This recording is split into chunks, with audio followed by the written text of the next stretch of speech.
தமிழகத்தில் 8 டிஎம்கே அமைச்சர்கள் மீது பாயும் வழக்குகளா? இது வெறும் அரசியல் இல்லை, உங்க தமிழ்நாடு அரசியல் எதிர்காலத்தையே மாத்த போற விஷயம். அடுத்த 50 செகண்ட்ஸ் ஷாக் ஆகாம பாருங்க. இப்போ எல்லாரும் பேசிக்கிற விஷயம் ஒன்னே ஒண்ணுதான். மத்திய உள்துறை அமைச்சர் அமித்ஷா சொன்னாரு, டிஎம்கே ஆட்சியை விரட்டுவோம்னு. இதுக்கு அர்த்தம் என்னன்னு தெரிஞ்சா நீங்க மிரண்டு போவீங்க. ஆனா உண்மை என்னன்னு தெரியுமா? இது வெறும் பேச்சில்ல, இதுக்கு பின்னாடி ஒரு மாஸ்டர் பிளான் இருக்கு. டிஎம்கேவோட நிர்வாகத்தையே முடக்க மத்திய விசாரணை அமைப்புகள் அடுத்தடுத்து களமிறங்க போறாங்களாம். இப்போ செந்தில் பாலாஜி விவகாரம் ஹாட் டாபிக். ஆனா இதை விட அதிர்ச்சி என்னன்னா, டிஎம்கேவோட மேலும் 8 அமைச்சர்கள் மீது புதுசா வழக்குகள் பாயறதுக்கு வாய்ப்பு இருக்காம். இதுதான் அந்த வியூகத்தின் முக்கிய புள்ளி.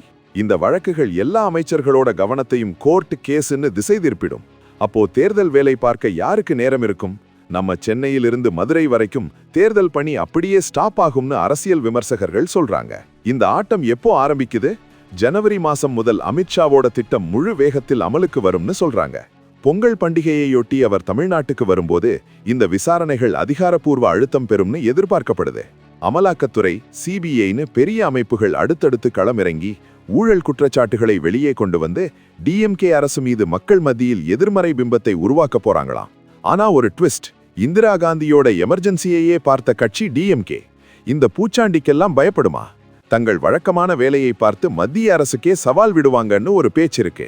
ஆக அமித்ஷா சொன்ன டிஎம்கே ஆட்சியை அகற்றும் முயற்சி வெறுமனே தேர்தல் இல்லை, இது விசாரணை அமைப்புகளை பயன்படுத்தி ஆளும் கட்சியை ஆட்டம் காண வைக்கும் ஒரு பல்முனை தாக்குதல். இனி வரப்போற நாட்கள் தமிழ்நாட்டு அரசியல் களம் வெரி ஹாட்டா இருக்க போகுது. டிஎம்கே அஞ்சுதா இல்ல சவால் விடுதா? நீங்க என்ன நினைக்கிறீங்க? உங்க கருத்தை கமெண்ட் செக்ஷன்ல சொல்லுங்க. மறக்காம லைக் பண்ணிட்டு சப்ஸ்கிரைப் பண்ணுங்க. அடுத்த 60 செகண்ட்ஸில் இதோட அப்டேட் பார்க்கலாம்.